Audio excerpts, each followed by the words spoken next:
ഇന്ന് നന്നായി കിടന്ന് ഉറങ്ങും. ആണോ? ആ, ഉറങ്ങി എണീക്കുമ്പോൾ ഞാൻ കരഞ്ഞോന്ന് പോലും ഞാൻ ഓർക്കത്തില്ല, ഉറങ്ങും. പെട്ടെന്ന് ഉറങ്ങാൻ പെട്ടെന്ന് പറ്റും. ഉറക്കം വരും. കരഞ്ഞ് കരഞ്ഞ് കരഞ്ഞ് കരഞ്ഞ് കരഞ്ഞ് കരഞ്ഞ് ഉറങ്ങിപ്പോവും. ഉറങ്ങി ഒരു 5-6 മണിക്കൂർ കഴിയുമ്പോഴായിരിക്കും ചിലപ്പോൾ എണീക്കുന്നത്. അപ്പം ഞാൻ ഈ ഒരു കാര്യത്തിലാണ് കരഞ്ഞതല്ലേ, പോയി വെറുതെ കരഞ്ഞു എന്ന് പറഞ്ഞിട്ട് പോയി കുളിച്ച് ഫ്രഷാവും. പ്രശ്നം അപ്പൊ അതോടെ എല്ലാം. പിന്നെ അമ്പലത്തിൽ പോവും. വിഷമം വരുമ്പോ വിഷമം വരുമ്പോഴല്ല, ആ ഞാൻ ഭയങ്കരമായിട്ട് ഞാൻ എപ്പോഴും അമ്പലത്തിൽ പോകാൻ ആഗ്രഹിക്കുന്ന ഒരാളാണ്. അമ്പലം, പള്ളി, എനിക്കിങ്ങനെ ഒറ്റയ്ക്ക് എല്ലായിടത്തും ഇങ്ങനെ അമ്പലങ്ങളിലും പള്ളികളിലൊക്കെ പോകാൻ ഭയങ്കരമായിട്ട് ആഗ്രഹിക്കുന്ന ഒരാളാണ് ഞാൻ. ഏത് അമ്പലം കണ്ടാലും നല്ല ശുദ്ധിയോടുകൂടിയാണെങ്കിൽ ഞാൻ പോയി തൊഴും. പള്ളിയാണെങ്കിലും ഞാൻ പോയി ഇറങ്ങി തൊഴും.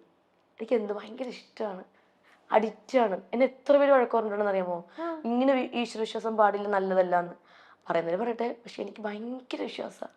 അന്ധവിശ്വാസം ഉണ്ടോ? ഇല്ല, അന്ധവിശ്വാസം ഉണ്ടെന്ന് ചോദിച്ചു കഴിഞ്ഞാല് അന്ധവിശ്വാസമല്ല ചേച്ചി. ഇപ്പം എൻ്റെ കാര്യങ്ങൾ അതേപടി ഓരോ ജ്യോത്സ്യന്മാർ അല്ലെങ്കിൽ ഓരോ വ്യക്തികൾ പറയുന്നത് കറക്റ്റുകളാണ്. പുള്ളിക്ക് എന്നെ പറ്റി ഒന്നും അറിയില്ലല്ലോ. പുള്ളിക്ക് എങ്ങനെ അറിയാം എൻ്റെ കാര്യങ്ങൾ, എൻ്റെ ഉള്ളിലുള്ള കാര്യങ്ങൾ എങ്ങനെ അറിയാൻ പറ്റുന്നു, എൻ്റെ ലൈഫിൽ നടക്കുന്ന എൻ്റെ ഫ്യൂച്ചർ കാര്യങ്ങളും പാസ്റ്റ് കാര്യങ്ങളൊക്കെ പുള്ളിക്ക് എങ്ങനെ അറിയാം? അതാണ് ഞാൻ ചോദിക്കുന്നത്. ഒരു ബന്ധമില്ലാത്ത ഈ ഒരു ഫീൽഡുമായിട്ട് ഒരു ബന്ധവും, ഞാൻ ആർട്ടിസ്റ്റ് എന്ന് പോലും അറിയാത്ത ആളായിരിക്കും. ഇങ്ങനെ ഉണ്ടായിരുന്നില്ലേ, ഇങ്ങനെ അല്ലേ, അല്ലെങ്കിൽ ഈ കുട്ടിയുടെ ഇതിൽ ഇങ്ങനെ നടന്നിട്ടില്ലേ, ഈ കുട്ടി ഇങ്ങനെ അങ്ങനെയൊക്കെ പറയുമ്പോൾ എനിക്കതൊക്കെ ഭയങ്കര വിശ്വാസമാണ്. അന്ന് കാണുന്നവർ വിചാരിക്കും ഇതൊക്കെ എന്താ പോവണ്ടെന്ന് പറയും, പക്ഷെ ഭയങ്കര വിശ്വാസമാണ്. പിന്നെ എനിക്ക് ദൈവത്തെ ഭയങ്കര വിശ്വാസമാണ്, ഭയങ്കര വിശ്വാസമാണ്. ഇഷ്ടദൈവം ആരാ? എനിക്ക് പത്മനാഭസ്വാമി ഇഷ്ടമാണ്. എനിക്ക് എല്ലാ ദൈവങ്ങളും ഒരുപോലെയാണ്. എന്നാലും ഞാൻ ട്രിവാൻഡ്രത്ത് എപ്പോഴും പോയി തൊഴുന്നത് പത്മനാഭസ്വാമി ക്ഷേത്രം, ശിവന്റെ ക്ഷേത്രം, അങ്ങനെ ആറ്റൂരം, അങ്ങനെ ഗണപതി, എല്ലാ ദൈവങ്ങളടുത്തും പോകും. എല്ലാ ദൈവങ്ങളും ഒന്നാണ്. നമ്മൾ എല്ലാ അമ്പലങ്ങളിലും പോയി തൊഴുമ്പോ ഒരു സന്തോഷം, സമാധാനം, അത്ര തന്നെ. പള്ളിയിലും പോവും. ഇഷ്ടമാണ്, എല്ലായിടത്തും പോയി ഇഷ്ടമാണ്. മുസ്ലിം പള്ളി കേട്ടത്തില്ല, വേറെ അല്ലെങ്കിൽ അവിടെ കൂടെ പോയേനെ. ഇങ്ങനത്തെ ആഗ്രഹങ്ങളായിട്ട് മുന്നോട്ട് പോയപ്പോഴൊക്കെ നമ്മളെ പിടിച്ചിരുത്താൻ വേണ്ടിയിട്ടോ അല്ലെങ്കിൽ ഒരുപാട് തിരസ്കാരങ്ങൾ, നമ്മളെ റിജക്റ്റ് ചെയ്യുക, പിന്നെ ഇല്ല, ഇതൊക്കെ എന്നെ പറ്റി അറിഞ്ഞു വെച്ചിട്ട് ചോദിക്കുന്നതാണ് ഇത്. ഇതൊക്കെ ഇവിടെ ഞാൻ പിന്നെ എന്നെ റിജക്ട് ചെയ്തിട്ടുണ്ട്. അപ്പൊ അതെങ്ങനെയാണ് ഇത്രയും വളരെ സോഫ്റ്റ് ആയിട്ടുള്ള അങ്ങനത്തെ സിറ്റുവേഷൻ? ഞാൻ ചേച്ചി ഇപ്പൊ കുറച്ചെങ്കിലും ബോൾഡ് ആയത് എന്താന്ന് വെച്ചാൽ, ഇപ്പം ഈ സ്റ്റാർ മാജിക് എന്ന് പറഞ്ഞ തമാർപ്പട എന്ന് പറഞ്ഞ പ്രോഗ്രാം വന്നതിന് ശേഷം, അതിന് മുന്നേ എന്ന് പറഞ്ഞു കഴിഞ്ഞാലും ഞാൻ ഇതുപോലെ ഭയങ്കരമായിട്ട് കരയുന്ന ആളൊക്കെ തന്നെയാണ് ഞാൻ. എന്ന് പറഞ്ഞാൽ ഞാൻ അഭിനയിക്കുന്ന സമയത്ത് ആരാണെന്നൊന്നും ഞാൻ പറയില്ല, ഒരാള് ഈ ഇൻഡസ്ട്രിയിൽ ഞാൻ 11 വർഷമേ വന്നിട്ടുള്ളൂ. 1-2 പേര് മാത്രം മോശമായിട്ടൊക്കെ ചെറിയ രീതിയിലൊക്കെ സംസാരിച്ചിട്ടുള്ളൂ. അത് കൊടുക്കേണ്ട രീതിയിൽ ഞാൻ കൊടുത്തിട്ടുമുണ്ട്. ഒരാൾ എന്നെ കഥ എഴുതാൻ വിളിച്ചു, കൂടെ ഇരുന്ന് കഥ എഴുതുമെന്ന്. ഭയങ്കര വലിയ കാര്യമില്ല ഒരാൾക്ക് കഥ എഴുതുമ്പോൾ കൂടെ ഇരിക്കുക എന്നുള്ളത്. ആ സമയത്ത് ഞാൻ അങ്ങനെ ചിന്തിക്കുന്നുള്ളൂ. ഞാൻ പറഞ്ഞു ശരി സാർ, ഞാൻ വരാം. പക്ഷെ പുള്ളി വേറെ രീതിക്കാണ് ചിന്തിക്കുന്നത്, മനസ്സിലായി. അപ്പോൾ ലൗഡ് സ്പീക്കർ ഇട്ട് അച്ഛൻ നമ്മുടെ മുന്നിൽ ഇരുന്ന് സംസാരിച്ചപ്പോഴാണ് അവർ പറയുന്നത് അതാണ് ഉദ്ദേശം, നിനക്ക് അറിയാത്തതുകൊണ്ടാന്ന് പറഞ്ഞ് വിളിച്ച് വഴക്ക് കൊടുത്തു. പിന്നെ അറിയുന്നത് ആ പുള്ളി ആ ഒരു ചാനലിൻ്റെ ഹെഡായി മാറിയെന്ന്. പിന്നെ ആ ചാനലിൽ വരുന്ന സീരിയലെല്ലാം പുള്ളി എന്നെ അങ്ങ് റിജക്റ്റ് ചെയ്ത് വിടുക ചേച്ചി. പിന്നെയാണ് അറിയുന്നത് വിളിക്കുന്ന ആ കൺട്രോളർ പറയുന്നത്, സ്നേഹം കൊണ്ട് പറയുന്നത്, പിന്നെ പറയുന്നത് ഇന്ന ആളാണ് പറഞ്ഞ് അനുവിനെ മാറ്റിച്ചേന്ന്. ഞാനുണ്ടല്ലോ, ഞാൻ ഈ സീരിയലിൽ കയറാൻ വേണ്ടിയിട്ടൊക്കെ ഒരുപാട് നായകൻ്റെ അനിയത്തിയാണ് കൂടുതലും ചെയ്തിട്ടുള്ള. ആ സമയത്തൊക്കെ ഞാൻ എൻ്റെ കുറേ കോസ്റ്റ്യൂമൊക്കെ എടുത്ത്, ഡ്രസ്സൊക്കെ എടുത്ത് വെച്ച്, തുണിയെടുത്ത് സ്റ്റിച്ച് ചെയ്ത് എല്ലാം വെച്ചിട്ട് പൊട്ടിക്കെട്ടി എല്ലാം റെഡിയായിട്ട് വയ്ക്കുമ്പോഴാണ് പറയുന്നത് വിളിക്കുന്നില്ല ഷൂട്ടിന് വേണ്ടി. അപ്പോഴാണ് പറയുന്നത് അത് ചാനലിൽ നിന്ന് പറഞ്ഞു അനുവിന് ഹൈറ്റ് കുറവാണ്. ഹൈറ്റിൻ്റെ പ്രശ്നത്തിൽ പോയിട്ടുണ്ട് കേട്ടോ. ഹൈറ്റ് കുറവാണ്, അനുവിനെ റിജക്റ്റ് ചെയ്യണമെന്ന് പറഞ്ഞു. അങ്ങനെ കുറേ ഈ ഒരു വ്യക്തി കാരണം എൻ്റെ കുറേ വേഷങ്ങൾ പോയി. സാരമില്ല, അതിനെ കഴിഞ്ഞ് നന്നായിട്ട് വേഷങ്ങൾ ചെയ്തു. അങ്ങനെ ആ വ്യക്തി ഇടയ്ക്ക് ഞാൻ കണ്ടു, എന്നിട്ട് മിണ്ടിയില്ല. ഞാൻ ചിരിച്ച് സാറിന്ന് ഞാൻ വേറെ ഉദ്ദേശത്തിലൊന്നുമില്ല. ഞാൻ അന്ന് ഇത്രയും വർഷത്തിന് ശേഷം അദ്ദേഹത്തിനെ കണ്ടിട്ട് സാർ മിണ്ടിയിട്ടില്ല ചേച്ചി, ഇങ്ങനെ പോകുന്നു. അപ്പൊ എങ്ങനെയാ അനുവിന് അദ്ദേഹത്തിന്റെ അടുത്ത് ചിരിക്കാൻ തോന്നുന്നത്? ചേച്ചി നമ്മള് നമ്മൾ എന്തിനാ ചേച്ചി അത് നമ്മളത് കളഞ്ഞില്ല. ചിലപ്പോൾ അയാളുടെ ആ ഒരു സമയത്ത് തോന്നിയതായിരിക്കാം. നമ്മൾ കുറ്റം പറഞ്ഞിട്ട് കാര്യം നമ്മൾ മനസ്സിലാ ദേഷ്യം വെക്കണോ? നമ്മളെന്തിനാ അതവിടെ കാണിക്കുന്നത്? ഒന്നല്ലെങ്കിൽ നമുക്ക് കുറച്ച് സീനൊക്കെ എഴുതി തന്നൊരു മനുഷ്യനല്ലേ, കുറേ എപ്പിസോഡ് അദ്ദേഹം കാരണം നമ്മൾ ചോറുണ്ടില്ലേ. അതുകൊണ്ട് നമ്മൾ അദ്ദേഹത്തിൻ്റെ എന്താ ദേഷ്യം കാണിക്കുന്നത്? അതുകൊണ്ട് ഇത്രയും വർഷമായില്ലേ, അപ്പോൾ പുള്ളിക്കാരനെ കണ്ടപ്പം പുള്ളിക്കാരൻ എന്നെ മൈൻഡ് ചെയ്യാണ്ട് എനിക്കത് വിഷമമായി. വിഷമായി. ഞാൻ പറയുകയും ചെയ്തു, ഇതെന്തിനെ കണ്ടിട്ട് മൈൻഡ് ചെയ്യാത്തത് പാട്. ഞാൻ ഇപ്പൊ ആലോചിച്ചപ്പോ അയാൾ എന്താ, ഞാൻ ഇപ്പോഴും അതിനുശേഷം പിന്നെ ചിന്തിച്ചില്ല എന്തുകൊണ്ട് പുള്ളി എന്നെ കണ്ടിട്ട് മൈൻഡ് ചെയ്തില്ല. പിന്നെ വേറെ കുറെ കാര്യങ്ങൾ നമ്മുടെ മനസ്സിൽ കിടക്കണമല്ലോ സന്തോഷമുള്ളത്, അതോടും അങ്ങ് പോയി. അപ്പൊ ഇനിയും പുള്ളിനെ കണ്ടാനും മിണ്ടാൻ പോവോ? ചിരിക്കും. നമ്മളെന്തിനാ ചിരിക്കാതിരിക്കണം? ചിരിക്കും. ആ സർ ഇങ്ങനെ ചിരിക്കണോ ചിരിക്കണ്ടേ എന്നുള്ളത് അദ്ദേഹത്തിന് ഇഷ്ടമാണ്. വേണമെങ്കിൽ കാണിക്കട്ടെ, നമ്മുടെ ഭാഗം നോക്കി നിന്ന പോരെ. അത്രയൊക്കെ ഉള്ളൂ. ഇനി അനുവിന്റെ ഇപ്പത്തെ വലിയ സ്വപ്നങ്ങൾ എന്തൊക്കെയാ? അങ്ങനെ വലിയ സ്വപ്നങ്ങളൊന്നുമില്ല. ഒരൊറ്റ സ്വപ്നമുണ്ട്, സിനിമ ചെയ്യണമെന്ന് ഭയങ്കര ആഗ്രഹമാണ്.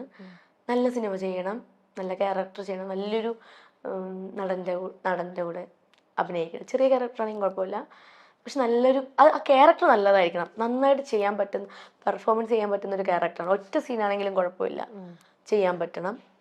എന്നിട്ട് എൻ്റെ അച്ഛനമ്മയും ഒക്കെ കൊണ്ടിരുത്തിയിട്ട് തിയേറ്ററിലിരുന്ന് അവരെ കൂടെ ഇരുന്ന് ആ സിനിമ കാണണം. അതാണ് എൻ്റെ ഏറ്റവും വലിയ സ്വപ്നം. അപ്പൊ അനു പറഞ്ഞു പൊക്കമില്ലാതെ അനുവിന് പല അവസരങ്ങളും നഷ്ടപ്പെട്ടിട്ടുണ്ട്. ഇന്നിപ്പോ നമ്മുടെയൊക്കെ അറിയാം പൊക്കമില്ലെങ്കിലും ക്യാമറ ടെക്നിക്സ് വെച്ചിട്ടൊക്കെ ഓരോ ആംഗിളിൽ നിന്നൊക്കെ ഫോട്ടോ അങ്ങനെയൊക്കെ ഓരോന്നും ചെയ്യുന്നുണ്ടല്ലോ. പിന്നെ നല്ല ഹീൽസ് ഇടുക, ചിലരൊക്കെ ചില സീൻസിലൊക്കെ എനിക്കറിയാം പൊക്കമില്ലെങ്കിൽ പോലും സ്റ്റൂൾ ഇട്ടിട്ടാണ് ചില സീനിലൊക്കെ ചെയ്യുന്നത്. ഹൈറ്റ് ഉള്ള ഹീറോ ഉണ്ടാവും. അപ്പൊ ചിലപ്പം അവിടെയൊക്കെ എത്രയോ നേരമുണ്ട് നമ്മുടെ ഈ നായകന്മാർക്ക് പൊക്കം കുറവാണെങ്കിൽ ഇങ്ങനെ സ്റ്റൂളൊക്കെ വെച്ചിട്ട് ചില സീൻസ് ഒക്കെ എല്ലാം ചെയ്തിട്ടുണ്ട്. ഇപ്പം ഹൈറ്റിന്റെ പ്രശ്നത്തിലല്ല കാര്യം, നന്നായിട്ട് പെർഫോമൻസ് ചെയ്യാന്നുള്ളതാണ് കാര്യം. പണ്ട് ഇൻഡസ്ട്രിയിൽ വന്ന സമയത്ത് ഹൈറ്റിന്റെ പ്രശ്നത്തിൽ ഒരുപാട് പേര് എന്നെ കളിയാക്കിയിട്ടുണ്ട്. ഇപ്പോഴും കളിയാക്കുന്നവരുണ്ട്, ഞാൻ മൈൻഡ് ചെയ്യാറില്ല. പക്ഷെ പണ്ട് എന്നെ ഒരുപാട് പേര് കളിയാക്കിയിട്ടുണ്ട്. ഹൈറ്റ് കുറവാണ്, അതാണ്, കുള്ളത്തിയാണ്, ഗുണ്ടാണ്, അതാണ്. അപ്പോഴേ ഞാൻ കുറേ കരഞ്ഞിട്ടുണ്ട്. ഞാൻ ഏറ്റവും നല്ല ഹീൽ ഇടുന്ന ഒക്കെ ഞാൻ പോയി എല്ലാ കടകളിലും പോയി അന്വേഷിച്ച് കണ്ടുപിടിച്ചൊക്കെയാണ് ഞാൻ നിന്ന് അഭിനയിച്ചിട്ടുള്ളത്. ഒത്തിരി പേര് എന്നെ റിജക്റ്റ് ചെയ്തിട്ടുണ്ട് ഹൈറ്റിന്റെ പേരിലൊക്കെ പറഞ്ഞ്. ഞാൻ കുറേ കരഞ്ഞിട്ടുമുണ്ട് ആ കാര്യത്തിലൊക്കെ. പക്ഷേ ഇപ്പം ഞാൻ മനസ്സിലാക്കുന്ന ഒരു കാര്യമാണ്, ഹൈറ്റോ കളറോ ഒന്നുമല്ല കാര്യം, നമ്മുടെ പെർഫോമൻസിലാണ് കാര്യം. പക്രു ചേട്ടനോ? ഇല്ല, ഞാൻ ചോദിക്കട്ടെ, ഇപ്പം ഹൈറ്റിൽ എന്താണ്?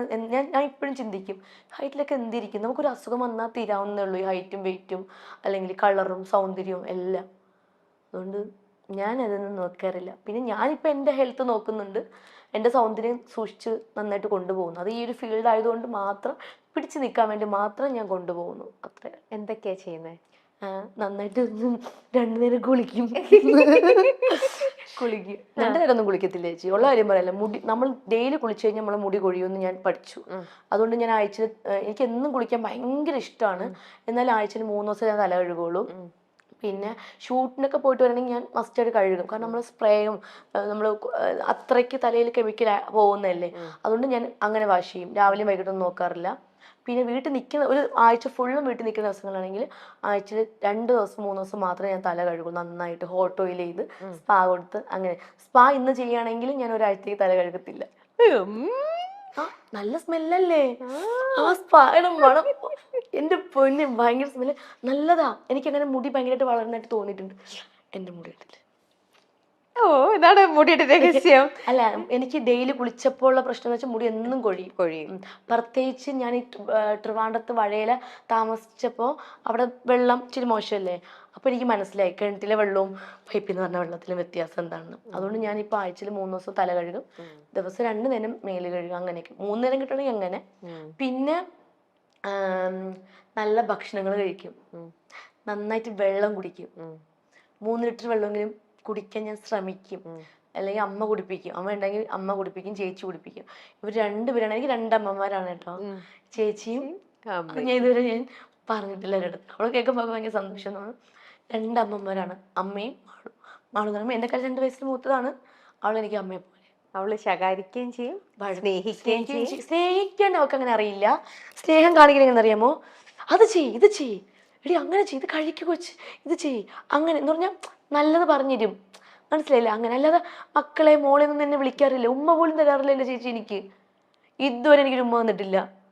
പക്ഷേ എനിക്കറിയാം അവൾക്ക് എൻ്റെ ജീവനാണെന്ന്. എനിക്ക് എൻ്റെ പ്രാണനാണ്.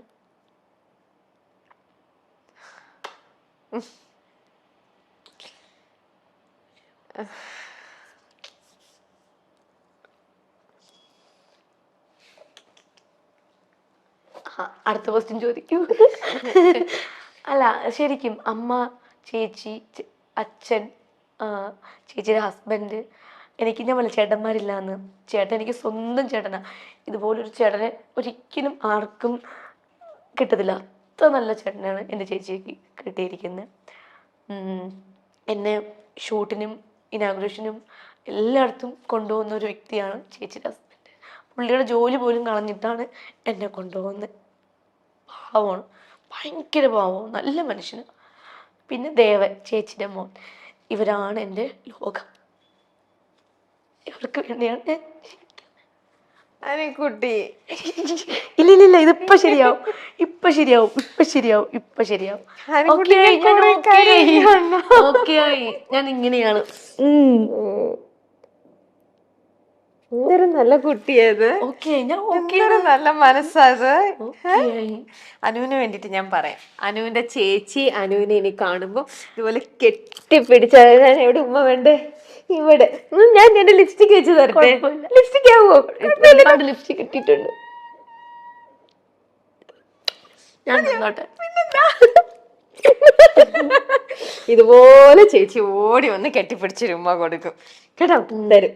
അപ്പൊ എനിക്ക് താങ്ക്സ് തരണം. എനിക്ക് അപ്പൊ കാണുമ്പോ എനിക്ക് two ഉമ്മ ഞാൻ തരണം. വിളിച്ചു പറയാം. വിളിച്ചു പറഞ്ഞാ പോരെ, എനിക്കപ്പൊ 2 ഉമ്മ തരണം. തരാം. ചേച്ചി തന്ന ഉമ്മ എനിക്ക് ഒരെണ്ണം, എനിക്ക് അത് വേണം കേട്ടോ.